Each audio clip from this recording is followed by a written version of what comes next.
वालेकुम सलाम। अच्छा, लास्ट क्लास में हमने इंस्टॉलेशन कर ली थी और इंस्टॉलेशन करके हमने रूट यूज़र से लॉगिन कर लिया था।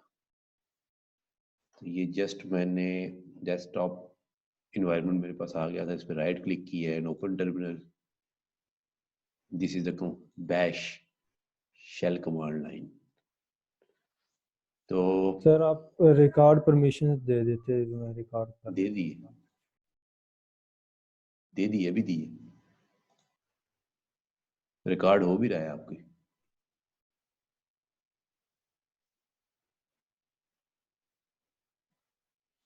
तो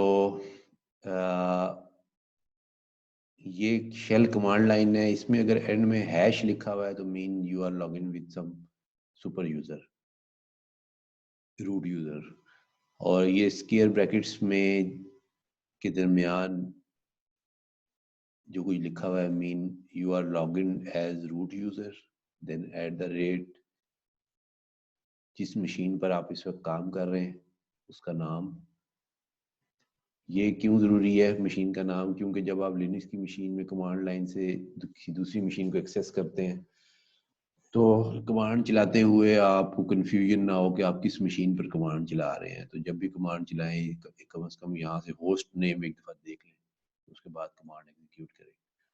तो मोस्टली होता ये है कि गलत कमांड गलत सिस्टम पर एग्जीक्यूट कर दी जाती है कन्फ्यूजन की वजह से। तो होस्ट नेम बहुत ज़रूरी है। और ये इसके बाद जिस डायरेक्टरी में आप मौजूद होते हैं उस डायरेक्टरी का यहाँ पर नेम लिखा हुआ होता है। तो राइट नाउ यहाँ टिल्ड का साइन है, mean you are inside the home directory of the user with which you are logged in. तो सबसे पहले होस्ट नेम सेट करते हैं। तो होस्ट नेम सेट करने के लिए कमांड है host name control set host name, then like server1.example.com। तो ये होस्ट नेम सेट हो गया। होस्ट नेम अभी तक यहाँ पे रिफ्लेक्ट नहीं हुआ। तो ये रिफ्लेक्ट इसलिए नहीं हुआ कि कुछ इन्वायरमेंट वेरिएबल हैं जो कि टर्मिनल के ओपन होने पर कॉल होते हैं और वो होस्ट नेम सेट होते हैं। कॉन्फ़िगरेशन फाइल में ये होस्ट नेम लिख दिया गया है। अब आप अगर इस टर्मिनल को क्लोज करें और दोबारा से ओपन करें तो ये कुछ इन्वायरमेंट वेरिएबल्स दोबारा से कॉल हुए हैं जिन्होंने, जिसके बाद यहाँ पर आपको मशीन का नेम नजर आ गया। This is not fully qualified domain name. उसके लिए आप होस्ट नेम की कमांड चलाएं तो आपको FQDN नेम नजर आ जाएगा। होस्ट नेम -s अगर लिखेंगे तो ये सिंपल होस्ट नेम बताएगा आपको। हम स्टार्ट कर रहे हैं आज कमांड लाइन के एक ओवरव्यू से। तो कमांड लाइन के ओवरव्यू में राइट नाउ अभी आप किस लोकेशन पे हैं, किस पाथ पे हैं, इसको देखने के लिए pwd की कमांड है। pwd mean present working directory. right now you are in the root partition, or under the root partition you are in the root directory, mean ये जो पाथ आपको नजर आ रहा है ये पाथ एक्चुअल में ये है, इस लोकेशन पर आप मौजूद हैं। अगर आपने नेविगेट करना है तो cd की कमांड से कर सकते हैं, लाइक cd // इसकी रूट पार्टीशन होती है। हर पाथ इसका / से अगर स्टार्ट हो रहा है, यानी कि हर पाथ अगर एब्सोल्यूट पाथ आप कोई टाइप करेंगे तो वो / से ही स्टार्ट होगा, क्योंकि this is a root, this is a starting point of any directory, any file. तो आप इस वक्त रूट पार्टीशन में मौजूद है, जिस root partition is same like जिस तरह आपकी विंडोज में सी ड्राइव होती है। तो cd / किया और किसी डायरेक्टरी के अंदर किसी लोकेशन पर कंटेंट को लिस्ट डाउन करना है तो आप dir की कमांड चला सकते हैं या ls की कमांड चला सकते हैं। dir पुरानी डॉस बेस्ड कमांड है, ls लिनक्स बेस्ड कमांड है। दोनों में डिफरेंस ये है कि ये dir straight forward black colour में एवरीथिंग शो कर रहा है आपको, और ls आपको कलर्ड फॉर्मेट पे शो कर रहा है। ls जो है आपको डायरेक्टरीज को ब्लू कलर में दिखाता है और शॉर्टकट्स को पिंक कलर में दिखाता है। और आप अगर यहाँ पर फाइल्स मौजूद हो तो वो ब्लैक कलर में दिखाएगा। तो राइट नाउ यहाँ पे फाइल कोई नहीं है, डायरेक्टरी और शॉर्टकट ही है। इसी तरह जितनी भी कमांड है लिनक्स में उन सब के कुछ ना कुछ स्विचेस भी होते हैं। लाइक ls के क्या स्विचेस हैं, किसी कमांड का मैन पेज ओपन करना हो, मैनुअल पेज, तो मैन स्पेस कमांड नेम, ये आपको इसका मैनुअल पेज ओपन कर देगा। इसके जरिए आप बिल्ट इन लिनक्स के अंदर जब भी कोई आप पैकेज इंस्टॉल करते हैं, सॉफ्टवेयर इंस्टॉल करते हैं, तो उससे रेलिवेंट जो कमांड्स होती हैं उसके मैनुअल पेज भी साथ ही इंस्टॉल हो जाते हैं। L man space ls command का अगर आप मैनुअल पेज देखना चाहते हैं तो इसकी शॉर्ट डिस्क्रिप्शन, डिटेल डिस्क्रिप्शन, फिर देन ये आप स्विचेस देख रहे हैं। यहाँ पे एंटर दबाएंगे तो लाइन बाय लाइन आप मूव करेंगे, स्पेस दबाएंगे तो page bye page different switches हैं जो कि यहाँ पे आपको नजर आ रहे हैं, जो कि डिफरेंट फंक्शन परफॉर्म करते हैं। अब मैं आपको यहाँ पर एक स्विच है hyphen small L use long listing format, इसी तरह हाइफन एच ह्यूमन रीडेबल, इसी तरह हाइफन ए है जो कि आपके do not ignore entry starting with dot, जो भी आपकी फाइल या डायरेक्टरी डॉट से स्टार्ट होती है उसका वो बेसिकली हिडन होती है। तो अगर हिडन फाइलें देखनी है तो ए लगा लें। तो इसी तरह डिफरेंट स्विचेस हैं। क्यू दबाएंगे तो इससे क्विट कर देंगे। अब मैं अगर ls-l यूज करता हूँ तो इसने वही कंटेंट मुझे लॉन्ग लिस्टिंग फॉर्मेट में दिखा दिया है। और इसके बीच में लॉन्ग लिस्टिंग फॉर्मेट का ये फायदा है कि इसका मॉडिफाइड डेट एंड टाइम भी मुझे नजर आ रहा है, और इसकी permissions, user and group ownership भी नजर आ रही है, और परमिशंस भी नजर आ रही है। और अगर इसी के साथ में each ऐड कर दूं, इसका साइज भी नजर आ रहा है। तो पहले साइज बाइट्स में था, अब केबीज में आ गया है, जीबीज टीबीज में अगर होगा तो उस तरह एज इट इज शो कर देगा। और अगर यहाँ पे ए भी ऐड कर दूं तो ये अगर इसमें कोई हिडन फाइल्स और डायरेक्टरीज हैं तो वो भी शो कर देगा। तो यहाँ तक कोई कंफ्यूजन? सर ये नहीं सर अभी तक नहीं। परमिशंस का अगर बताएं थोड़ा सा, ये हमारे पास ये जो परमिशंस हैं इसकी एक्स आर और ये डैश, ये आगे चैप्टर है उसमें पढ़ेंगे हम। ठीक। तो फिलहाल हमने समझना ये है कि रूट पार्टीशन पर आप मौजूद हैं, ये बेस डायरेक्टरी है, बेस लोकेशन है इस सिस्टम की। इसके बीच में ये पूरा डायरेक्टरी स्ट्रक्चर बाय डिफॉल्ट अगर आप लिनक्स इंस्टॉल करते हैं तो ये आपको मिलता है। तो बेसिकली बिन एक शॉर्टकट है जो कि पॉइंट कर रहा है यूएसआर बिन को। इसी तरह लिब एक शॉर्टकट है जो कि यूएसआर लिब, lib64 और sbin। bin stands for binary, s stands for system binary।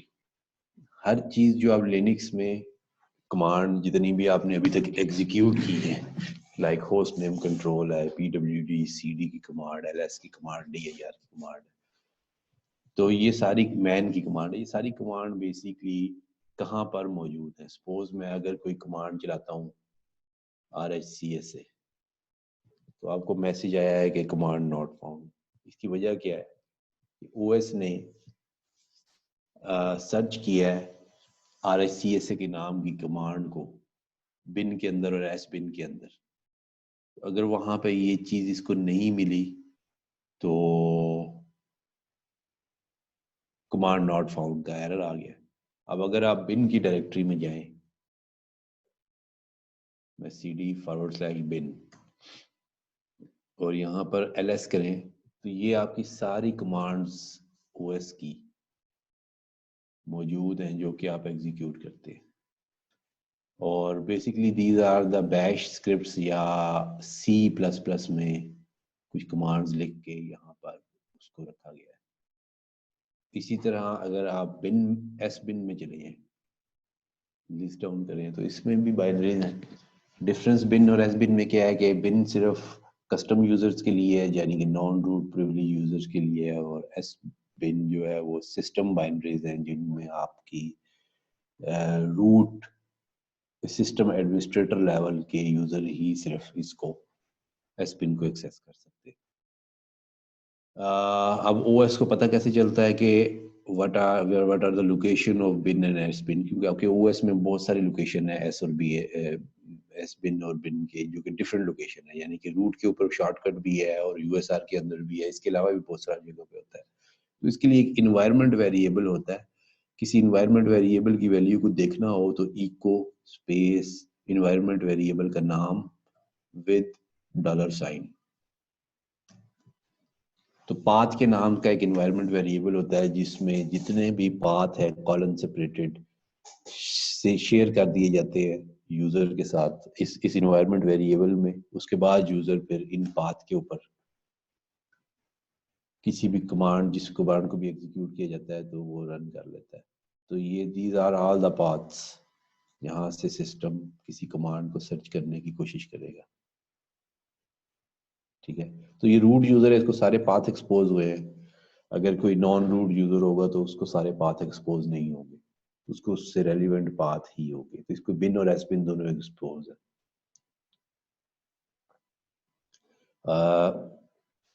OS के ऊपर मौजूद तमाम इन्वायरमेंट वेरिएबल देखने के लिए env की कमांड है। env stand for environment variable. और अगर आप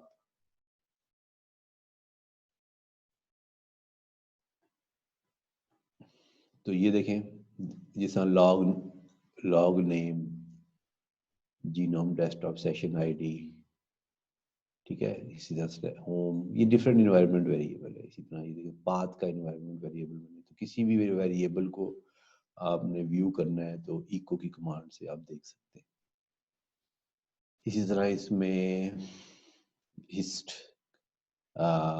हिस्ट्री साइज 1000 के सेट हुआ होगा।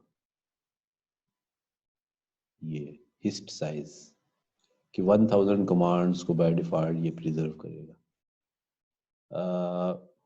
इसके बाद जिस यूजर से लॉगिन है वो यूजर के नाम से वेरिएबल में सेव कर दिए गए। तो ये इसका बेसिक इन्वायरमेंट वेरिएबल्स का कॉन्सेप्ट था।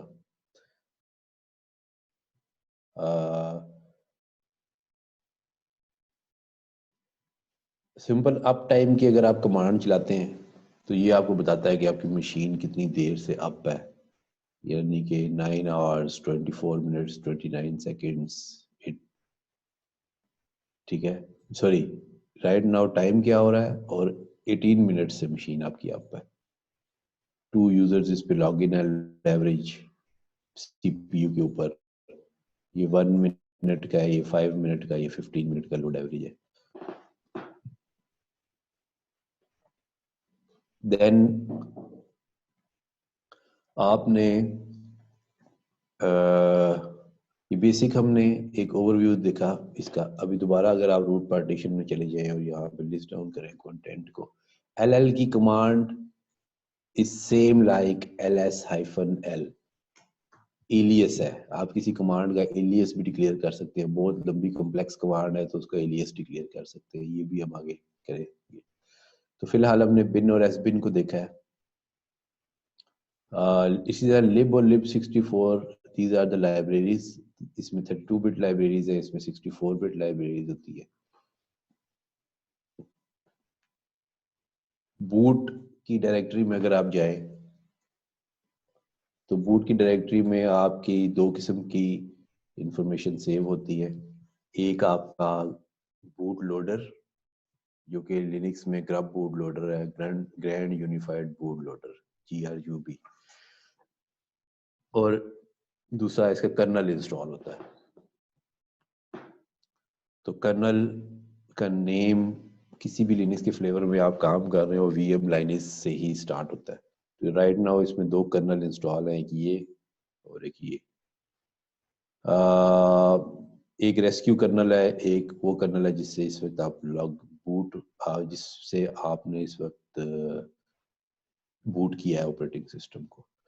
और हर कर्नल के साथ एक इनिट रैम एफएस भी अटैच है, initial random access memory file system. मीन जब आपका ओएस इंस्टॉल होता है तो जो कर्नल इंस्टॉल होता है, at the end of the installation in generating init RAM FS का मैसेज आता है, जिसके बीच में इस मशीन के साथ अटैच जितना हार्डवेयर है उसके ड्राइवर्स को बिल्ड एम्बेड कर दिया जाता है इस छोटे से इमेज के अंदर। छोटी सी फाइल है ये, 31 MB की फाइल है सर। और इसके अंदर आपकी अगर ls-lh करें तो ये 31 MB है, ये 71 MB है। तो ये पूरे कंप्लीट ये कर्नल बूट करता है तो बहुत इनिशियल स्टेज में आपको ड्राइवर्स की जरूरत होती है, जिस वक्त हार्ड डिस्क को भी रीड नहीं किया होता। उस वक्त ये ड्राइवर्स आपको बूट करने में, बहुत सारी चीज़ों को रीड करने में हेल्प करते हैं। जस्ट बूटिंग पर्पस के लिए यूज होता है ये। एक कमांड है यू नेम, जो कि आपको सिर्फ बताती है कि आपका लिनक्स ऑपरेटिंग सिस्टम है। You name -a mean all. तो आपने अपने ओएस से रिलेटेड देखना है कि ये क्या पैरामीटर है डिफरेंट इसके। तो लाइक ये लिनक्स ऑपरेटिंग सिस्टम है, ये इसका होस्ट नेम है, इस कर्नल से इस वक्त आप लॉग्ड इन है, यानी कि बूट किया आपने लास्ट टाइम, तो यानी कि इस कर्नल से आपने बूट किया। और उसके बाद इस वक्त डे क्या है, डेट क्या है, टाइम क्या है राइट नाउ, और टाइम जोन क्या है आपका ये, और आपका हार्डवेयर आर्किटेक्चर 32 बिट है या 64 बिट है। This is your 64 bit architecture. अगर x86 लिखा है तो 32 बिट है। वापस cd डबल डॉट की कमांड अगर आप चलाते हैं तो you can go back one step back from the directory where you are. Again list down करें। नेक्स्ट है डेव की डायरेक्टरी। डेव में अगर आप जाए, लास्ट टाइम मैंने ये /dev यूज dev या boot यूज किया था, अभी मैं स्ट्रेट फॉरवर्ड dev यूज कर रहा हूँ। This is relative path, mean जिस डायरेक्टरी के अंदर मैं मौजूद हूँ वहीं से मजीद आगे मूव कर रहा हूँ। और अगर मैं कंप्लीट पाथ देना चाहूँ तो इस तरीके से कंप्लीट पाथ दे सकता हूँ। तो एब्सोल्यूट पाथ, ये एब्सोल्यूट पाथ है, / से जो स्टार्ट होता है, और जो / के बगैर स्टार्ट होता है वो दैट इज रिलेटिव पाथ।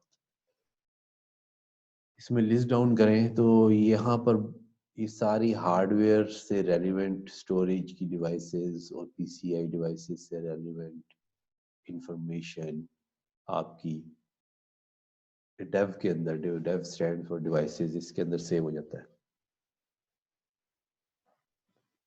और लाइक अगर आप देखें SR0, S stand for SCSI, R for read only memory, 0 mean first। तो दिस इज योर CD-ROM। ये हमने इंस्टॉलेशन में भी देखा था। इसी तरह SDA, SCSI disk A mean first, then SCSI disk A1 first partition, second partition of disk। तो ये सारा हार्डवेयर से रेलिवेंट इंफॉर्मेशन इसके अंदर नजर आ रही है।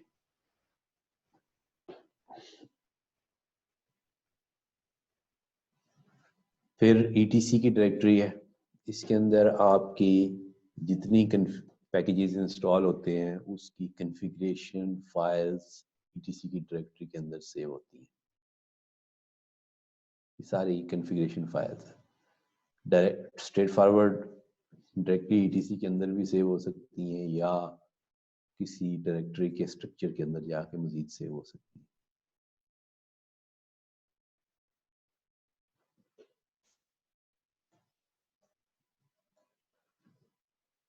होम की डायरेक्टरी के अंदर जितने नॉन रूट यूजर होते हैं उनकी होम डायरेक्टरी प्रोफाइल बन जाती है, like for cd/home। List down करें तो इस वक्त आपने एक ही कस्टम यूजर बनाया था और एक कस्टम यूजर की होम डायरेक्टरी इसके अंदर बन गई है।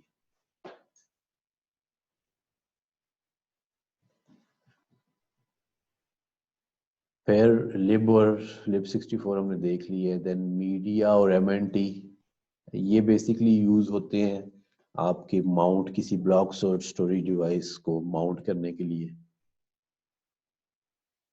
और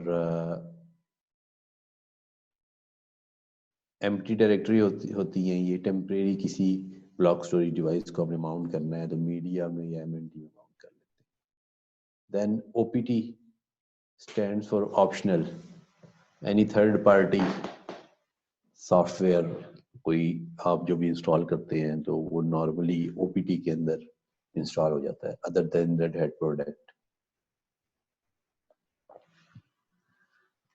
PROC stands for the processes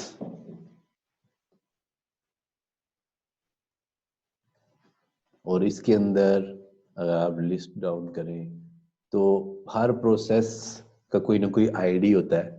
अब आपको ये आईडीज डिफरेंट आईडीज के नाम से डायरेक्टरीज बनी नजर आ रही हैं। तो प्रॉक में रियल टाइम पे प्रोसेसेस जो कुछ एग्जीक्यूट कर रहे हैं और जितने रिसोर्सेज ऑक्यूपाई कर रहे हैं उसकी इंफॉर्मेशन यहाँ पर सेव होती है by the name of the process. तो रियल ये वॉलेटाइल मेमोरी है, इसके अंदर आप जब रीबूट करते हैं तो सारा डाटा वाइप आउट हो जाता है, दोबारा से डाटा राइट होता है। और प्लस इसके अंदर जो हार्डवेयर से रेलिवेंट भी काफ़ी सारी इंफॉर्मेशन हैं जो कि इसके अंदर सेव हुई होती हैं। लाइक CPU इन्फो के अंदर CPU की इंफॉर्मेशन होती है। इस तरह मेम इन्फो के अंदर मेमोरी से रिलेटेड, फिर पार्टीशंस के अंदर OS के अंदर पार्टीशन कितनी मौजूद है इससे रेलिवेंट इंफॉर्मेशन सेव होती है।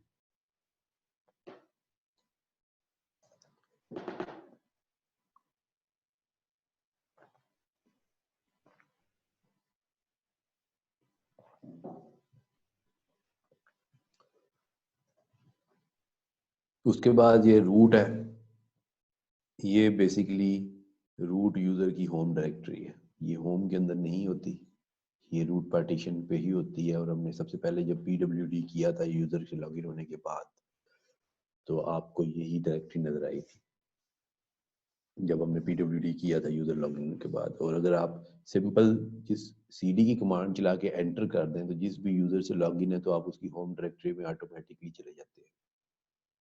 और अगर आप PWD करें तो इस वक्त आप देखें /रूट के अंदर मौजूद है और इसका डाटा आपको नजर आ रहा है इससे प्रोफाइल से रेलिवेंट।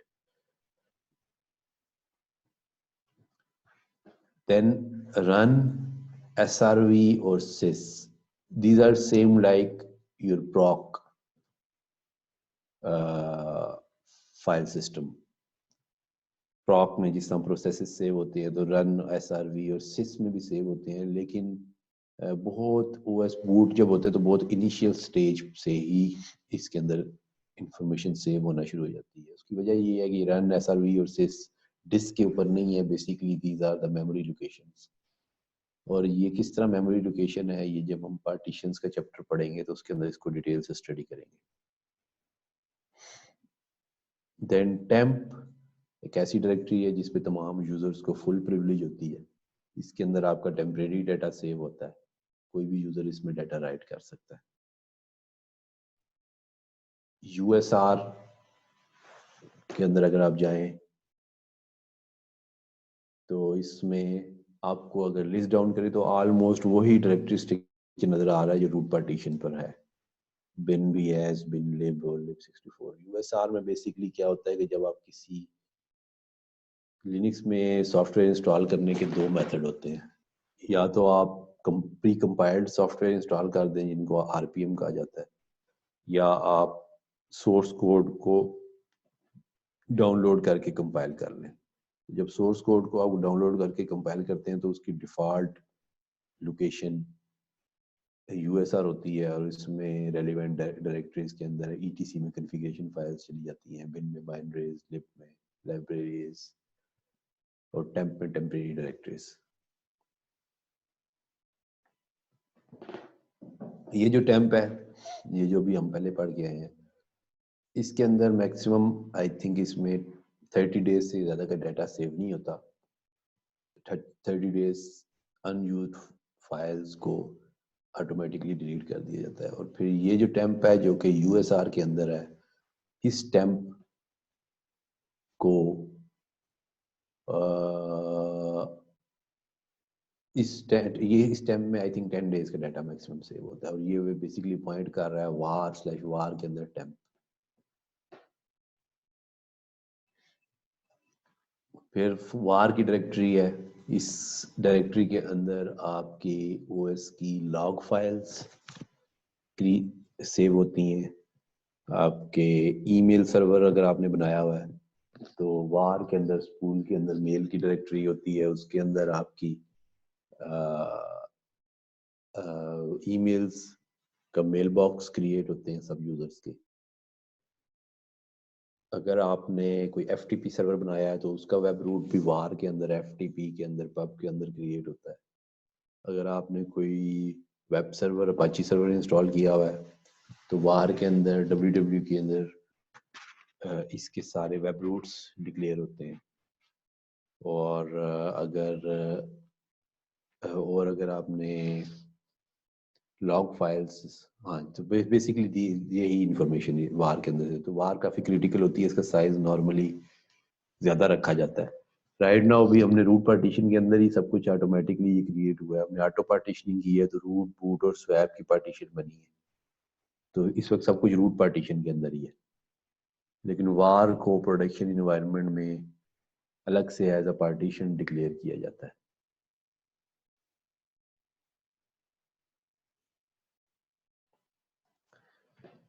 अब हम देखते हैं कि किस तरह आप फाइल्स और डायरेक्टरीज को क्रिएट करते हैं ओएस के ऊपर। फाइल को क्रिएट करने की स्ट्रेट फॉरवर्ड, अभी राइट नाउ मैं रूट यूजर की होम डायरेक्टरी में हूँ। कोई फाइल क्रिएट करने के लिए कमांड, टच की कमांड है जिससे आप एम्प्टी फाइल क्रिएट कर देते हैं, जस्ट लाइक file1। तो ये आपकी एक फाइल क्रिएट हो गई है और इसका 0 साइज है। और कोई डायरेक्टरी आपने क्रिएट करनी है तो आप डायरेक्टरी क्रिएट कर सकते हैं लाइक mkdir डाटा के नाम से। आपने डाटा के नाम से डायरेक्टरी क्रिएट करनी है तो ये आपकी एक डायरेक्टरी क्रिएट होगी है और ये एक फाइल क्रिएट होगी है। अभी इन दोनों, इसका साइज देखें 0 KB है, इसके अंदर कुछ भी नहीं है। तो फाइल के अंदर अगर आपने कुछ राइट करना है तो इसके लिए रीडायरेक्टर्स भी यूज किए जा सकते हैं या straight forward text file editors हैं वो भी यूज किए जा सकते हैं।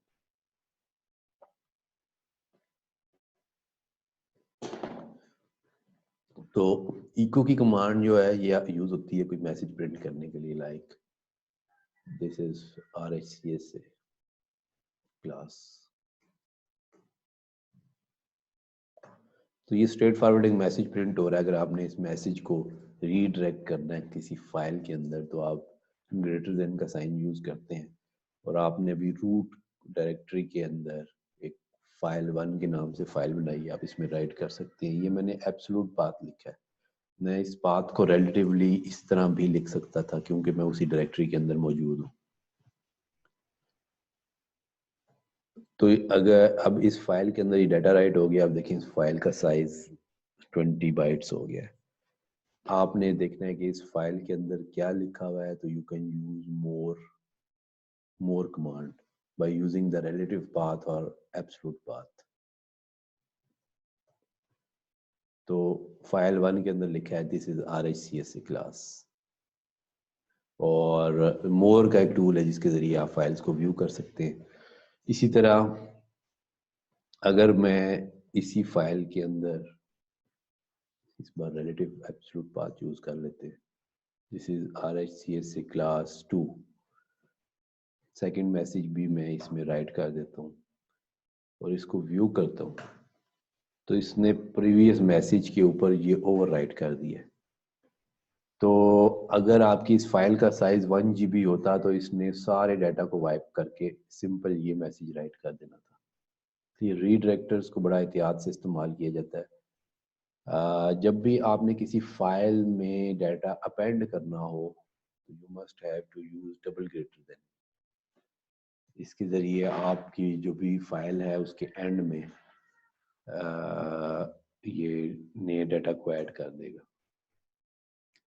अब आप इसको मोर करें तो देखें इसने सेकंड लाइन भी अपेंड कर दी है। तो डबल ग्रेटर देन और सिंगल ग्रेटर देन को आप एहतियात से इस्तेमाल करेंगे।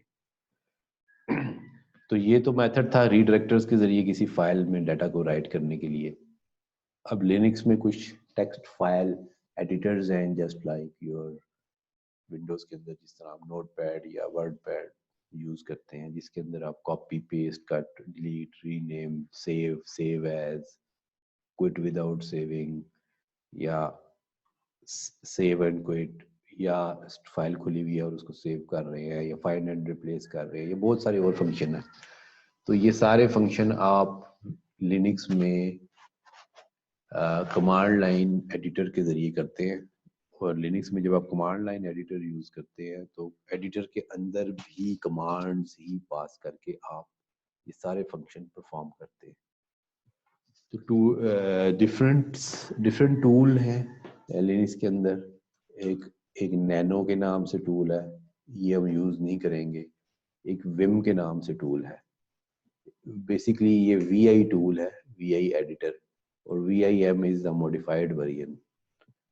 GUI अगर आप करते हैं इन्वायरमेंट लिनक्स में तो आपको VIM ऑटोमेटिकली मिल जाता है। VIM प्री इंस्टॉल्ड मिल जाएगा, और अगर आप मिनिमल इंस्टॉल करेंगे तो सिर्फ VI मिलेगा, तो VIM आपको बाद में इंस्टॉल करना पड़ेगा। सपोज मैं VIM एडिटर से रूट के अंदर जो मैंने फाइल बनाई है मैं इसको ओपन करता हूँ। तो ये फाइल ओपन हो गई है। इसमें यहाँ पर फाइल के बारे में इंफॉर्मेशन दे रहा है कि ये फाइल का पाथ क्या है, इसमें नंबर ऑफ लाइंस कितनी है और नंबर ऑफ कैरेक्टर्स कितने हैं, और राइट नाउ आपका कर्सर किस पोजीशन पे है और आप फाइल के कितने हिस्से को व्यू कर रहे हैं।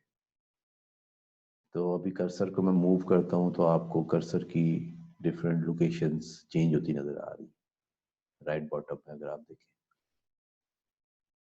अभी this is straight forward file. अभी आपने इसमें कोई डाटा अपेंड करना है, नया डाटा ऐड करना है, तो आप इसमें आई प्रेस करेंगे। तो अगर लेफ्ट बॉटम में आप नोट करें तो यहाँ पे इंसर्ट लिखा कि mean you can now write down the data in the file.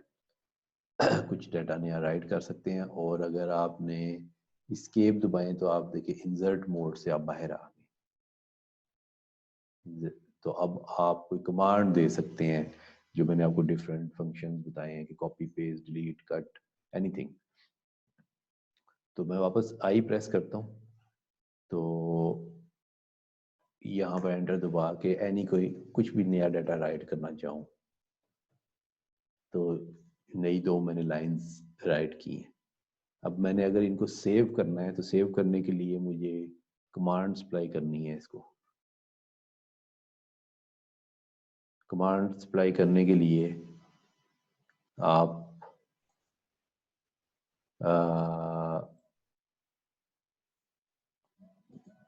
Command apply करने के लिए आपको इंसर्ट मोड से बाहर निकलना है। एस्केप दबाएंगे तो आप इंसर्ट मोड से बाहर आ गए। इसमें तकरीबन 90% कमांड्स जो हैं कॉलन से स्टार्ट होती हैं। तो मैंने कॉलन टाइप किया है तो लेफ्ट बॉटम में आप देखिए कॉलन टाइप हो गया। Then W mean write, Q mean quit. Write भी करे क्विट भी करे, और ये साइन आप लगा लें तो ये फोर्सफुली क्विट करेगा। यानी कि अगर ये फाइल कोई कॉन्फ़िगरेशन फाइल्स को मोस्टली फोर्सफुली क्विट करना पड़ता है।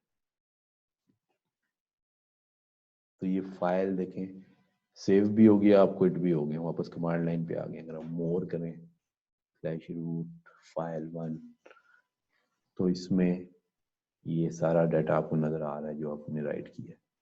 अगेन अगर आप इसको दोबारा VIM एडिटर से ओपन करते हैं और आप दोबारा कुछ इस लाइन के नीचे ऐड करना चाहते हैं तो आप बजाय इसके कि आप आई प्रेस करें और फिर इंसर्ट मोड में जाएं और फिर नेक्स्ट लाइन पे जाएं, स्ट्रेट फॉरवर्ड जिस लाइन के नीचे ऐड करना है वहाँ ओ प्रेस कर दें, तो ये नेक्स्ट लाइन में भी आप आ जाएंगे और इंसर्ट मोड में भी आ जाएंगे। Then you what you want to write down तो आप लिख सकते हैं। इस तरह आपका टाइम सेव होता है। ये कमांड है ओ की, जिसने नेक्स्ट लाइन में भी आपको जंप कर दिया है। मसलन मैंने फिर इंसर्ट मोड से मैं बाहर आ गया हूँ, इस लाइन के नीचे मैं कुछ ऐड करना चाहता हूँ, तो यहाँ पे ओ प्रेस कर दूंगा तो नेक्स्ट लाइन भी आ गई और इंसर्ट मोड भी आ गया। अच्छा, कुछ आपने अनडू करना है तो यू प्रेस करेंगे एस्केप मोड में, अगर तो इंसर्ट में आप करेंगे तो यू टाइप होना शुरू हो जाएगा। यू प्रेस करने से लास्ट मेड चेंजेस अनडू हो जाएंगी। तो already at the oldest stage पे ये आ चुका है। इसी तरह एक सिंगल कैरेक्टर को अगर आपने रिप्लेस करना है, लाइक RHCS को ई से रिप्लेस करना है, तो बजाय इसके कि आप इंसर्ट प्रेस करें और ए को डिलीट करें और देन वापस इसको टाइप करें, तो आप ए को ई से रिप्लेस करना है तो आप आर टाइप करके ई टाइप कर दें, तो ये ए जो है वो ई रिप्लेस हो गया। आर कमांड थी और ई न्यू इनपुट थी। लाइक ये 9 को आपने 0 से रिप्लेस करना है, R0।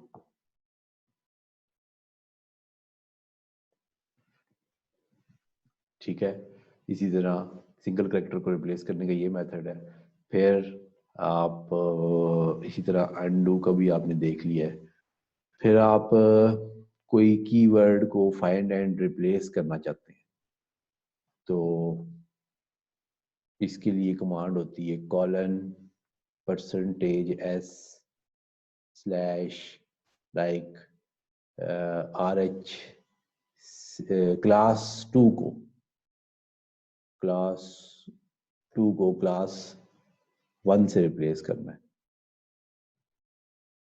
तो इस तरीके इस कमांड के जरिए आप रिप्लेस कर सकते हैं। इसमें फर्स्ट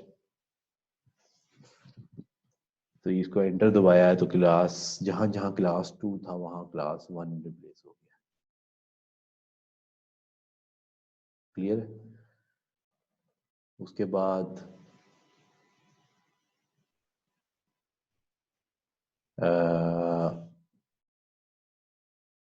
आपने किसी एक पूरी लाइन को कॉपी करना है और किसी डिफरेंट लोकेशन पे पेस्ट करना है। लाइक इस लाइन को आपने कॉपी करना है, this is the third line जिस पे कर्सर है। तो आप यहाँ पर YY टाइप करेंगे, प्रेस करेंगे YY तो ये बफर में मेमोरी आ गई है, बफर में ये लाइन कॉपी हो गई। अब जहाँ पे पेस्ट करना है कर्सर वहां ले जाएं। सपोज इसके नीचे पेस्ट करना है तो P प्रेस कर दें, मल्टीपल टाइम P प्रेस करते जाएंगे तो ये पेस्ट होता जाएगा। इसी तरह अगर आपने मल्टीपल लाइंस कॉपी करनी है, सपोज ये 1 2 और 3 ये 3 लाइंस कॉपी करनी है, दिस इज RHCS क्लास 1 और ये 2 3 लाइनें, तो आप 3YY 3 लाइंस ये बफर में आ गई, जहाँ पे पेस्ट करनी है वहां जाके P प्रेस करेंगे तो वहां पे पेस्ट हो जाएंगी। मल्टीपल टाइम P प्रेस करेंगे तो पेस्ट होता जाएगा। इसी तरह 10YY जितनी लाइंस आपने कॉपी करनी है। फिर अगर आप किसी लाइन को डिलीट करना चाहते हैं तो आप DD का बटन दबा दें, DD ट्वाइस, तो ये डिलीट हो गया डाटा। तो इसी तरह अगर आपने मल्टीपल लाइंस को डिलीट करना है, लाइक ये 2 लाइंस को डिलीट करना है, 2DD कर दें।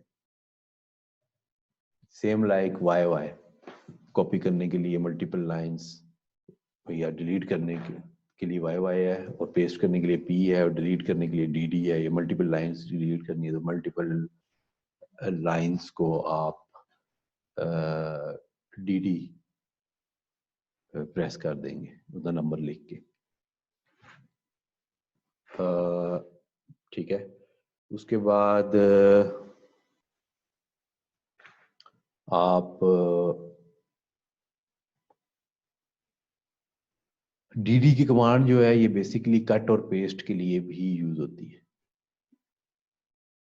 तो कट और पेस्ट के लिए अगर आप यूज़ करना चाहते हैं तो अब लास्ट जो आपने डी प्रेस किया था वो बेसिकली बफर के अंदर रह गया है, तो उसको आप कहीं पर भी पी प्रेस करेंगे तो वो पेस्ट हो जाएगा। लाइक आपने लास्ट ये डी प्रेस किया था, तो अब फॉर एग्जांपल इस लाइन को कट करके कहीं और लेके जाना है तो आप डी और यहाँ पे एंड में पेस्ट करना है तो पी करना है तो पेस्ट हो गया। तो कोई कंफ्यूजन यहाँ तक?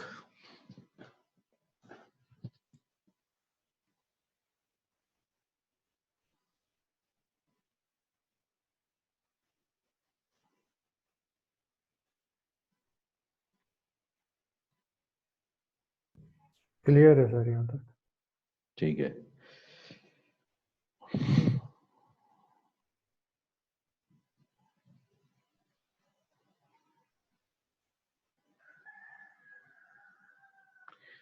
तो ये कुछ VIM के फंक्शन थे। इसी तरह सर्च अगर आपने कुछ करना हो तो फॉरवर्ड स्लैश लाइक आपने सर्च करना है कहाँ पे, कोई स्पेशल सिंगल कैरेक्टर सर्च करना है तो यानी 9 को सर्च करना है तो 9 इन जगहों पे है। ये N प्रेस करेंगे तो नेक्स्ट लोकेशन पे जंप होता जाएगा। शिफ्ट N करेंगे तो बैकवर्ड सर्चिंग करेगा। पूरा कीवर्ड सर्च करना है यानी क्लास कहाँ लिखा है तो वो हाईलाइट कर देगा, और N प्रेस करेंगे तो नेक्स्ट, और शिफ्ट N करेंगे तो बैकवर्ड सर्च करेगा। तो ये कुछ टूल्स थे जो कि आपको आने चाहिए VIM एडिटर के। इसके और भी बहुत सारी कमांड्स हैं, लेकिन ये मिनिमम ऐसी चीजें हैं जो कि आपको लाजमी आनी चाहिए। इसके जरिए आप क्विकली काम कर सकते हैं। तो ये मैंने फाइल को सेव एंड क्विट कर दिया। अब फाइल को व्यू करने के डिफरेंट टूल हैं, जिस तरह मैंने मोर की कमांड आपको बताई, रूट और ये file1। तो ये आपका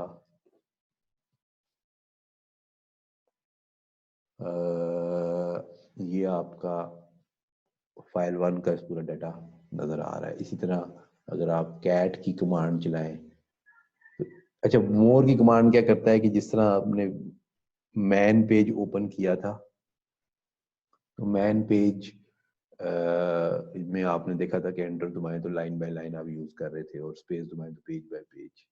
इस तरह ये मोर की कमांड काम करती है।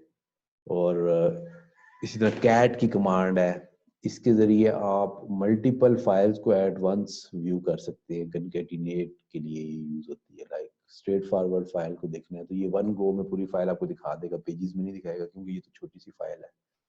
जिस तरह मैं आपको एक बड़ी फाइल दिखाता हूँ, अगर आप मोर करें, वार के अंदर, लॉग के अंदर मैसेजेस की फाइल है, तो ये बहुत बड़ी फाइल है। ये देखें, इसमें स्पेस दबा रहा हूँ तो ये पेज बाय पेज और लाइन बाय लाइन, एंटर दबाएं और क्यू दबाएंगे तो क्विट हो जाएगा। इसी तरह इस फाइल को अगर आप कैट से व्यू करें तो ये वन गो में आपको पूरी फाइल दिखा दी है इसने।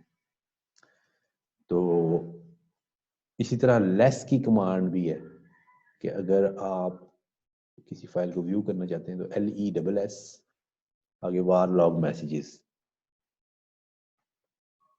तो ये लेस की कमांड ये भी आपको मोर की तरह ही दिखाती है, लेकिन एक एक्स्ट्रा फंक्शनैलिटी देती है। जिस तरह विम में आपने सर्चिंग की फंक्शनैलिटी को फॉरवर्ड स्लैश अगर आप टाइप करें तो किसी मैसेज को सर्च भी कर सकते हैं। लाइक मैं ERROR कैप्स में जहां पे भी है उसको सर्च करना चाहता हूँ, सॉरी ERROR एरर, तो जहां जहां एरर है वो हाईलाइट हो गया। एन प्रेस करते जाए तो नेक्स्ट एरर पे आप जंप कर रहे हैं। तो without opening this file in Vim, less के जरिए आप सर्चिंग भी कर सकते हैं। तो इसी तरह एक हेड की कमांड है। हेड की कमांड आपको किसी लाइन की फर्स्ट 10 लाइंस दिखाती है, किसी फाइल की फर्स्ट 10 लाइंस दिखाती है। और टेल की कमांड आपको किसी फाइल की लास्ट 10 लाइंस दिखाता है, वो क्विट हो जाता है। अगर आप ज्यादा लाइंस देखना चाहते हैं तो head space number of lines बता दें, सपोज हेड स्पेस 100, तो फर्स्ट 100 लाइन दिखा दी इसने। इसी तरह टेल लास्ट 100 लाइंस देखनी है तो वो जो भी नंबर आप लिखेंगे उस पर वो व्यू कर देगा। तो ये कुछ टूल्स हैं जिसके जरिए आप फाइल्स के साथ डिफरेंट फंक्शन परफॉर्म कर सकते हैं। डिफरेंट ये आपको आना चाहिए लाजमी।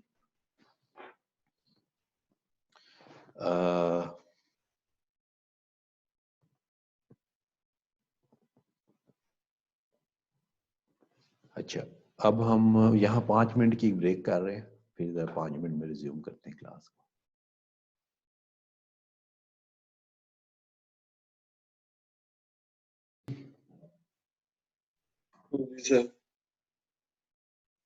जी सर। अच्छा, तो हमने अभी देखे हैं कुछ टूल जिसके जरिए आप फाइल्स को व्यू किस तरह कर सकते हैं। अच्छा, नेक्स्ट है कि आप copy, cut, paste, rename, delete किस तरह करते हैं। तो अभी हमारे पास अगर आप देखें तो ये फाइल है और ये हमने एक डायरेक्टरी बनाई थी डाटा के नाम से। तो अगर आपने इस फाइल को इस डायरेक्टरी के अंदर मूव करना है तो इसके लिए cp की कमांड यूज होती है। cp आगे file1, ये मैंने रिलेटिव पाथ यूज किया, अगर एब्सोल्यूट पाथ यूज करें तो इस तरह से होगा। और उसके बाद डाटा, ये भी मैंने रिलेटिव पाथ यूज किया, अगर आप एब्सोल्यूट पाथ यूज करें तो रूट के अंदर ये डाटा की डायरेक्टरी है। तो ये सोर्स है, ये डेस्टिनेशन है, ये कॉपी की कमांड है, और ये अब आपकी फाइल, अगर आप डाटा की डायरेक्टरी में जाएं, डाटा की डायरेक्टरी में, तो आपको ये फाइल 1 यहाँ नजर आ रही है, ये कॉपी होगी है। और ठीक है, उसके अंदर वही आपको सारा सब कुछ नजर आ रहा है। इसी तरह अगर आपने cp की कमांड अप्लाई करते हैं किसी डायरेक्टरी के ऊपर, लाइक रूट के ऊपर, ये डाटा की डायरेक्टरी है और इसको सपोज mnt में आप कॉपी करना चाहते हैं, तो ये डायरेक्टरी के लिए आप स्ट्रेट फॉरवर्ड सोर्स और डेस्टिनेशन यूज नहीं करते, इसके साथ कुछ स्विचेस होते हैं। -r लाजमी लगाना होता है आपने किसी भी डायरेक्टरी के लिए जब भी कॉपी करते हैं, रिकर्सिवली मीन के डाटा इस डायरेक्टरी, ये डायरेक्टरी और डायरेक्टरी के अंदर जितना डाटा है उसको सारा कॉपी करते हैं। और f अगर आप यहाँ पर लगाएं तो f stands for forcefully, mean के अगर किसी ऑलरेडी कुछ डाटा पड़ा हुआ है तो उसके ऊपर ओवरराइट अगर कर रहा है तो कंफर्मेशन ना मांगे। तो ये अब आपका पूरा डाटा की डायरेक्टरी mnt की डायरेक्टरी के अंदर कॉपी होगी है। ठीक है, अब देखेंगे mnt के अंदर डाटा की डायरेक्टरी मौजूद है। अगेन वापस उसमें जाते हैं। अगर आपने किसी फाइल और डायरेक्टरी को डिलीट करना है तो उसके लिए आप यूज करते हैं rm। आगे फाइल को डिलीट करना है तो कंप्लीट पाथ या रिलेटिव पाथ आप दे देंगे। तो ये इसने कंफर्मेशन मांगी है कि file you want to delete, yes और नो। सपोज मैं नो कर देता हूँ तो फाइल डिलीट नहीं हुई, लेकिन अगर आप ये कंफर्मेशन से बचना चाहते हैं तो -f लगा लें, तो ये फोर्सफुली इसको रिमूव कर देगा। इसी तरह डायरेक्टरी को अगर आप रिमूव करना चाहते हैं तो जिस डाटा की डायरेक्टरी को आप रिमूव करना चाहते हैं तो इसके लिए भी -r लगाना जरूरी है, और कंफर्मेशन अवॉइड करने के लिए -f लगाएं। तो ये स्ट्रेट फॉरवर्ड fr का स्विच UI है। तो कॉपी और रिमूव करते हुए आप डायरेक्टरी को fr का स्विच लाजमी यूज करें। उसके बाद तो ये डाटा इस वक्त फाइल और डायरेक्टरी डिलीट होगी। अब अगर आपने कोई ये तो हमने देखा है अभी कॉपी करने का तरीका और डिलीट करने का तरीका। अब आप कट कैसे कर सकते हैं इसको। कट करने के लिए आप सपोज mnt में हम चले जाते हैं, ये जो हमने डाटा की डायरेक्टरी कॉपी की थी इसको कट करना चाहते हैं तो इसके लिए mv की कमांड है, mv देन डायरेक्टरी। ये मैंने रिलेटिव पाथ यूज किया, एब्सोल्यूट पाथ अगर यूज करेंगे तो mnt, और इसको सपोज टीएमपी टेम्प में इसको आप मूव करना चाहते हैं, तो mnt की डायरेक्टरी में से देखें ये डाटा कट हो गया, और टेम्प में अगर आप जाएं तो ये डाटा की डायरेक्टरी यहाँ पर मौजूद है। इसमें अगर आप जाएं डाटा में ls करें तो ये फाइल 1 यहाँ पर मौजूद है,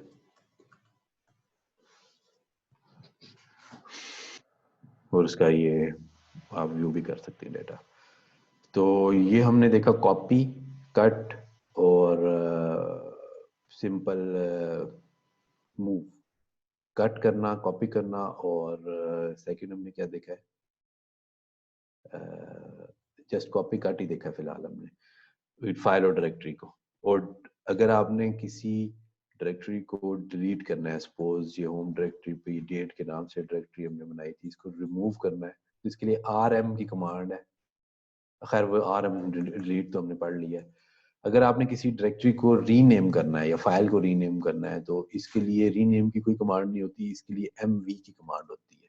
कट की कमांड को ही आप यूज करते हैं एज अ रीनेम, की मीन कि यहीं से कट करें और यहीं पे दोबारा इसको किसी डिफरेंट नेम से पेस्ट कर दें। लाइक ये डेट डायरेक्टरी है, इसको कट करें और यहाँ पर सपोज rhcsa के नाम से पेस्ट कर दें, तो ये रीनेम होगी। इसी तरह फाइल को भी आप रीनेम इसी तरीके से कर सकते हैं। सपोज कोई फाइल है, जिस तरह आप टेम्प की डायरेक्टरी में अगर आप जाते हैं और डाटा में, और फाइल 1 है, इसको रीनेम करना है, तो ये फाइल, इसको फाइल 66 करना चाहते हैं, तो ये रीनेम होगी। डाटा एज इट इज इसके अंदर मौजूद है। यहां तक कोई कंफ्यूजन?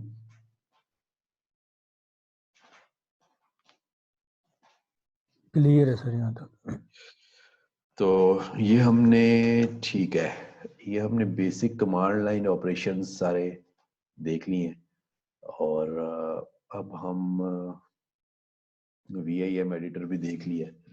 अब हम यूजर्स एंड ग्रुप्स का एक चैप्टर है वो स्टार्ट करने लगे हैं, कि how you can create, what type of users and groups are in Linux, and आप किस तरह उनको क्रिएट करते हैं, और कॉन्सेप्ट पहले समझते हैं फिर आगे देखते हैं।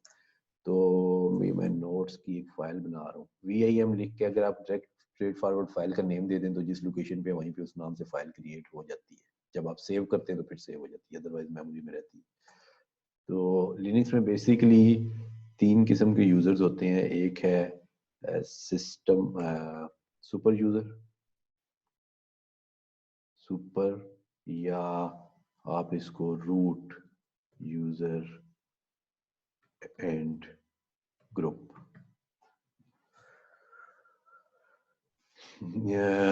इसको आप और इसकी आईडी होती है 0। लिनक्स में हर ऑब्जेक्ट की कोई ना कोई आईडी लाजमी होती है। सुपर तो जो रूट यूजर बाय डिफॉल्ट आप जब आप ओएस इंस्टॉल करते हैं तो उसको क्रिएट हो जाता है, ये फुल एडमिनिस्ट्रेटर यूजर होता है। सेकंड टाइप ऑफ यूजर होते हैं इसको सिस्टम यूजर एंड ग्रुप, इसकी आईडी स्टार्टिंग फ्रॉम 12999 है। और सिस्टम यूजर्स और ग्रुप्स क्रिएट होते हैं जब आप कोई सॉफ्टवेयर इंस्टॉल करते हैं, तो हर सॉफ्टवेयर से रेलिवेंट जब भी कोई पैकेज इंस्टॉल करते हैं तो उसके साथ एक यूजर एंड ग्रुप भी क्रिएट हो जाता है। लाइक आप अपाची का पैकेज इंस्टॉल करते हैं जिसका नाम है HTTPD, तो उसके साथ अपाची के नाम का एक यूजर और ग्रुप क्रिएट हो जाता है। इसी तरह ईमेल का पोस्ट फिक्सर इंस्टॉल करते हैं तो मेल के नाम से यूजर और ग्रुप क्रिएट हो जाता है।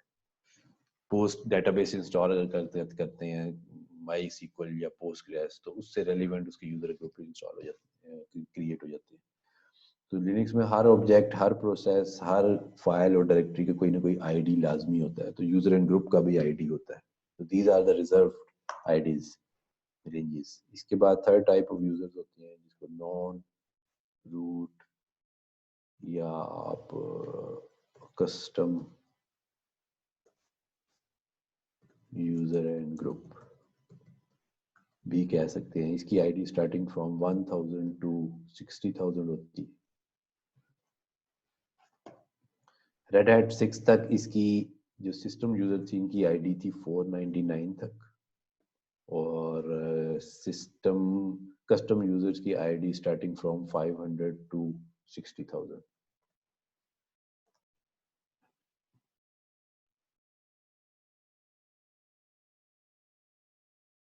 ठीक है,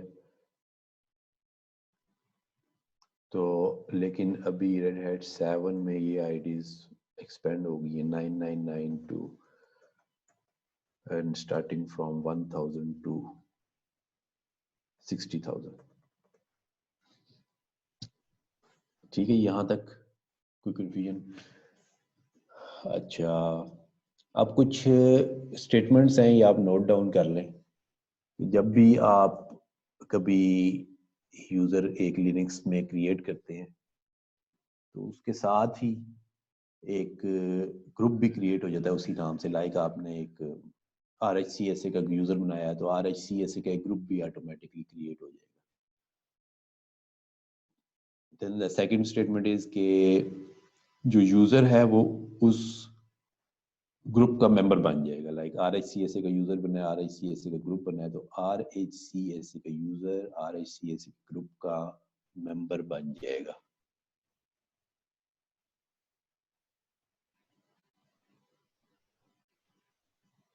और थर्ड स्टेटमेंट है कि लिनक्स में दो किस्म के ग्रुप्स होते हैं। किसी यूजर के दो किस्म के ग्रुप्स हो सकते हैं, एक प्राइमरी और एक सप्लीमेंट्री। प्राइमरी ग्रुप सिर्फ एक ही हो सकता है जो कि at the time of creation जो ग्रुप बनता है और उसका मेंबर बन जाता है उसको प्राइमरी ग्रुप कहते हैं। इसके अलावा जितने ग्रुप आप उसमें उस यूजर को उन ग्रुप का मेंबर बनाते हैं तो वो उसके सप्लीमेंट्री ग्रुप्स होते हैं। तो प्राइमरी ग्रुप सिर्फ एक ही हो सकता है और ये मैंडेटरी भी होता है, इसके बगैर एक यूजर सर्वाइव नहीं कर सकता। सप्लीमेंट्री ग्रुप एक से ज़्यादा भी हो सकते हैं और इसके डिफरेंट पर्पस होते हैं, वो ना भी हो तो कोई इशू नहीं है, लेकिन डिपेंड करता है आपकी रिक्वायरमेंट के ऊपर। तो ये कुछ चीज़ें ये आपको इसके बारे में पता होना चाहिए। अब हम इसको कुछ प्रैक्टिकल करके देखते हैं। तो एक कस्टम यूज़र ऐड करने के लिए आप जो कमांड यूज़ करते हैं वो है यूज़र ऐड। और सपोज आप यूज़र ऐड कर रहे हैं, एक RHCSA के नाम से आपने एक यूज़र ऐड किया, तो ये यूज़र क्रिएट हो गया। और अगर आप आईडी की कमांड चलाएं, आईडी की कमांड आपको बताती है कि किसी यूज़र की प्रॉपर्टीज़ क्या है, किस किस ग्रुप का मेंबर है, उसका यूज़र आईडी क्या है, उसका ग्रुप आईडी क्या है, प्राइमरी ग्रुप क्या है और सप्लीमेंट्री ग्रुप कितने हैं। तो आईडी RHCSA, तो ये इस यूज़र का नेम है, ये इसका आईडी है 1001। ये इस यूज़र का ग्रुप है, प्राइमरी ग्रुप है, और ये इसका आईडी है। और ये यूज़र इन तमाम ग्रुप्स का मेंबर है, फिलहाल एक ही ग्रुप का मेंबर है और ये इसका प्राइमरी ग्रुप है। और GID stands for what is the primary group, तो इनका आईडी बता रहा है। अब इसको जरा फाइल्स में प्रोफाइलिंग के फॉर्मेट में देखते हैं कैसे नजर आता है। अगर आप VIM ETC PASSWD की कमांड चलाएं तो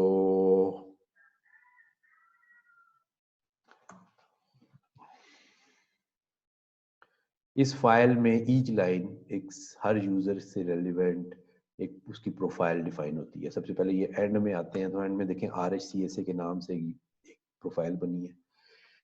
कॉलन सेपरेटेड डिफरेंट वैल्यूज हैं, एक्स मीन ऑथेंटिकेशन इस पे रिक्वायर्ड है, देन इसका यूजर आईडी, दिस इज 1001, इसका ग्रुप आईडी जो इसके साथ ही बना है और इसका ये मेंबर बन गया, प्राइमरी ग्रुप आईडी।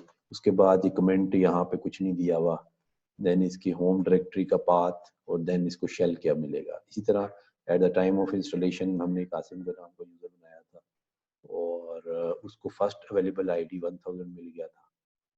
इसी तरह आप ऊपर जाएं तो ये देखिए TCP डंप एक सिस्टम यूजर है, इसका आईडी 72 है, जो मैंने रेंजेस आपको बताई हैं, इसका ग्रुप आईडी 72 है। ये सारे सिस्टम यूजर हैं, जरूरी नहीं है कि सिस्टम यूजर जो भी यूजर हो उसका user ID group ID same हो, चाहे वो सिस्टम है या कस्टम है। जिस तरह आप देखें ये जियो क्लू के नाम से एक ग्रुप यूजर बना हुआ है तो इसका यूजर आईडी 992 है, ग्रुप आईडी 986 है। सिस्टम यूजर्स और ग्रुप्स के आईडीज रिजर्व्ड है बाय रेड हैट। जब भी कोई सॉफ्टवेयर रेड हैट बनाता है तो उसका आईडी रिजर्व कर देता है, जब भी आप उसको इंस्टॉल करेंगे तो वही यूजर और आईडी मिलेगा, लेकिन कस्टम यूजर में जो भी नेक्स्ट फ्रीली अवेलेबल होगा वो उसको मिल जाएगा। तो ये सारे सिस्टम यूजर्स हैं, और ये रूट यूजर का यूजर आईडी और ग्रुप और उसकी प्रोफाइल पूरी बताई हुई है।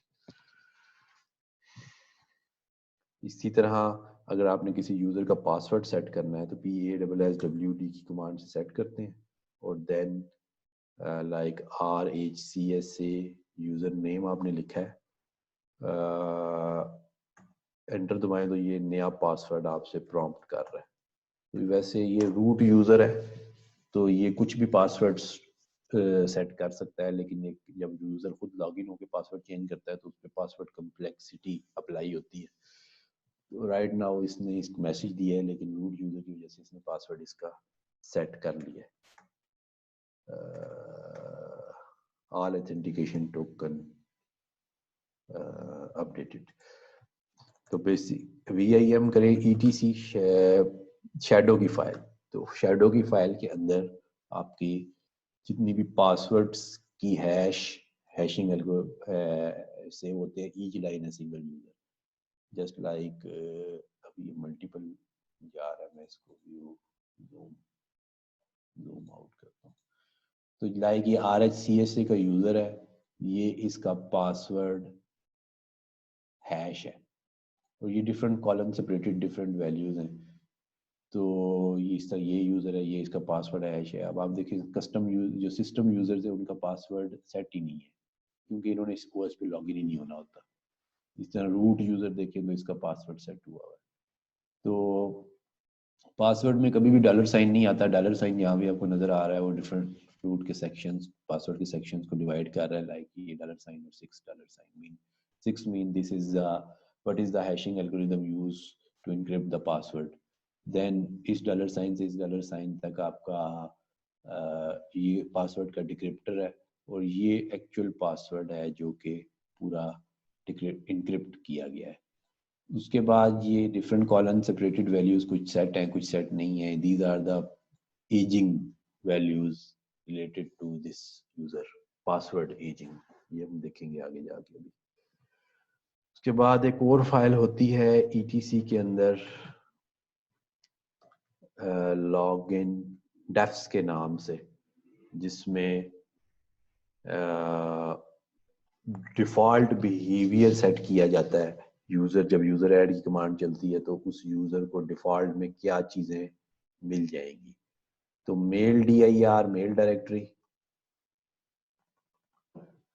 जो अगर आपने ये ईमेल सर्वर बना रहे हैं तो इसका वार्स पूल मेल के अंदर इसकी ईमेल्स सेव होंगी। इसी तरह पासवर्ड की एजिंग से रिलेटेड वैल्यूज हैं कि पासवर्ड का मैक्सिमम डेज, मिनिमम डेज, ये बाय डिफॉल्ट जो पासवर्ड सेट करते हैं तो उसकी एजिंग क्या होगी। फिर ये यूजर आईडीज, फिर सिस्टम यूजर्स आईडीज की रेंजेस, फिर ये ग्रुप आईडीज और ग्रुप सिस्टम ग्रुप की आईडीज की रेंजेस। फिर क्रिएट होम डायरेक्टरी मीन के यूजर जब बने तो उसका होम डायरेक्टरी बने, यस, अगर नो कर देंगे तो नहीं बनेगा। ये यू मास्क हम परमिशन के चैप्टर में पढ़ेंगे। फिर ये प्राइमरी ग्रुप जो असाइन ऑटोमेटिकली बन जाता है यूजर की क्रिएट होते हुए। User group enable, yes mean आपका user group enable, yes mean कि आपकी प्राइमरी ग्रुप यूजर जब क्रिएट हो तो उसी नाम का ग्रुप बने और यूजर उस ग्रुप का मेंबर बन जाए और वो उसकी ओनरशिप में चला जाए। और ये उसकी हैशिंग एल्गोरिदम की टेक्निक है। जब आप पासवर्ड सेट करेंगे तो SHA-512 हैशिंग एल्गोरिदम यूज होगा। यहाँ पे आप कोई और भी लिख सकते हैं, लेकिन वो हैशिंग एल्गोरिदम आपके OS में इंस्टॉल होना जरूरी है। इसी तरह एक फाइल होती है ETC के अंदर, डिफॉल्ट के अंदर यूजर ऐड के नाम से। इसके अंदर ये ग्रुप, ये आई डोंट नो ये ग्रुप 100 इसका क्या मतलब है? होम डायरेक्टरी का डिफॉल्ट पाथ बताया है, फिर password inactive password days -1 mean disabled है, इसको आप चेंज कर सकते हैं। पासवर्ड एक्सपायरी डेट कोई नहीं सेट हुई, कुछ भी नहीं पासवर्ड एक्सपायरी मिले। फिर यूजर को डिफॉल्ट में शेल क्या मिलेगा। फिर ये ETC स्कल, ये अभी देखते हैं ये क्या होता है। ये इसके अंदर आपकी होम डायरेक्टरी जो यूजर की बनती है उसके अंदर जो फाइल्स कॉपी होंगी वो कहाँ से किस लोकेशन से होंगी। फिर यूजर का मेल ईमेल बने, अगर वो यूजर बना रहा है तो, अगर ये ईमेल सर्वर नहीं बना रहे तो उसको नो कर दें ताकि ईमेल की फाइल ना बने आपकी जो भी नया यूजर क्रिएट हो। फिर अगर आप होम में जाएं, होम के अंदर आपको जितने कस्टम यूजर हैं उनकी प्रोफाइल नजर आएगी। लाइक आप RHCSA की डायरेक्टरी में चले जाएं, यहाँ पे लिस्ट डाउन करें तो बाय डिफॉल्ट आपको कुछ नजर नहीं आ रहा है, तो इसको ls-le करें तो ये हिडन फाइल्स कुछ नजर आ रही हैं। हर वो फाइल डायरेक्टरी जो डॉट से स्टार्ट होती है वो हिडन होती है। ये इसलिए होती है कि ताकि आप गलती से अगर आप rm-fr की कमांड चला दें तो ये हर सब कुछ रिमूव कर देगा, लेकिन हिडन फाइल्स को रिमूव नहीं करेगा। तो ये बड़ी इंपॉर्टेंट फाइल है, ये इसकी प्रोफाइलिंग को सेट करती हैं। लाइक वो बैश लॉग आउट यूज होता है जब यूजर लॉग आउट होता है, ये स्क्रिप्ट है, इसके अंदर आप जो भी एक्स्ट्रा चीज भी लिख देंगे तो वो एग्जीक्यूट हो जाएगी लॉग आउट होते हुए। लॉग आउट होने का मतलब है through proper channel log out होना। अगर सिस्टम अनसेफ आपने बंद कर दिया है तो फिर लॉग आउट नहीं होगा, या टर्मिनल अपना अनसेफ बंद कर दिया है अगर SSH किया हुआ है नेटवर्क के थ्रू। फिर बैश प्रोफाइल मीन कि जब यूजर लॉगिन हो तो उस वक्त क्या फंक्शन परफॉर्म हो। फिर बैश RC मीन कि जब भी यूजर लॉगिन होने के बाद नया टर्मिनल जब भी ओपन करे तो ये फाइल एग्जीक्यूट हो। ये वही फाइल है जो मैं आपको बता रहा था कि कुछ इन्वायरमेंट वेरिएबल कॉल कर लेते हैं सिस्टम। तो ये लोकल फाइल्स हैं, और ये फाइल्स क्रिएट कहाँ से होती हैं? ये आती हैं ETC के अंदर, स्कल की डायरेक्टरी है, और स्कल की डायरेक्टरी के अंदर ls-le करें तो ये these are the hidden files. ये भी वही फाइल्स हैं जो आपको होम डायरेक्टरी में नजर आ रही हैं। तो होता क्या है कि जब यूजर ऐड की कमांड चलती है तो होम डायरेक्टरी में उसी नाम का यूजर डायरेक्टरी बन जाती है यूजर के नाम की, और यहाँ से स्केलेटन की डायरेक्टरी के अंदर से जो भी डाटा मौजूद है वहाँ पे प्रोफाइल वहाँ कॉपी कर दी जाती है। जस्ट आप देखें इसकी user and group ownership change की है रेलिवेंट यूजर के हिसाब से, बाकी सब कुछ एज इट इज है, साइज भी सेम है। और यहाँ पर अगर आप कोई नई फाइल या डायरेक्टरी बना दें तो वो भी नए बनने वाले यूजर्स की होम डायरेक्टरी के अंदर ऑटोमेटिकली कॉपी हो जाएंगे।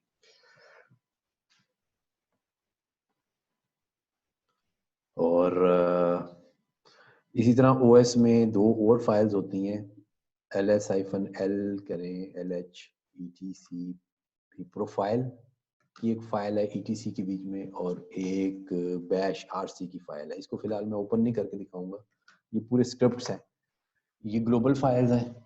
जब भी कोई भी यूजर लॉगिन होता है तो सबसे पहले ये फाइल कॉल होती है, फिर उसके बाद उसकी होम डायरेक्टरी की ये बैश प्रोफाइल कॉल होती है।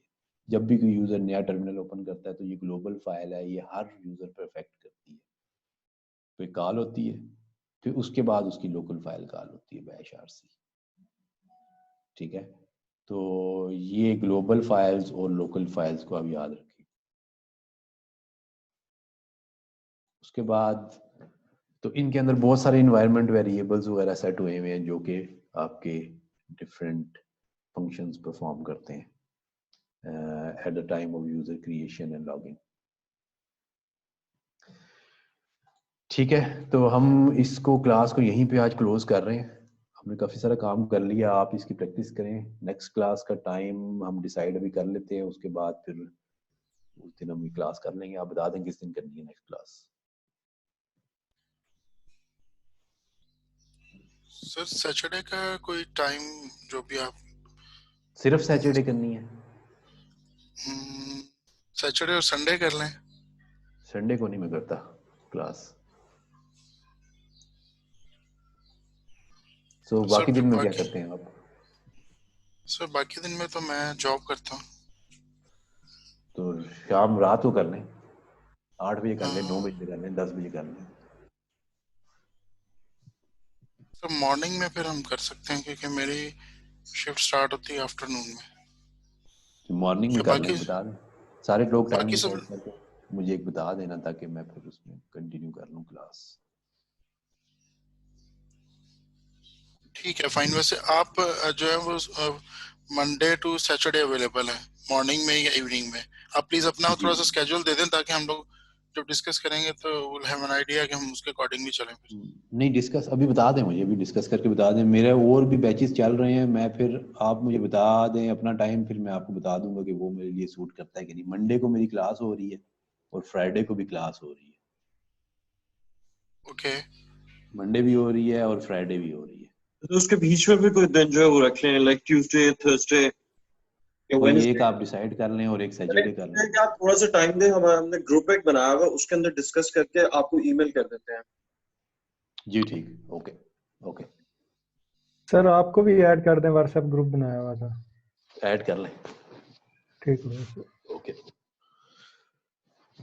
ठीक है। मुझे फिर टाइम बता दीजिएगा, फिर हम उस टाइम पे क्लास कर लेंगे।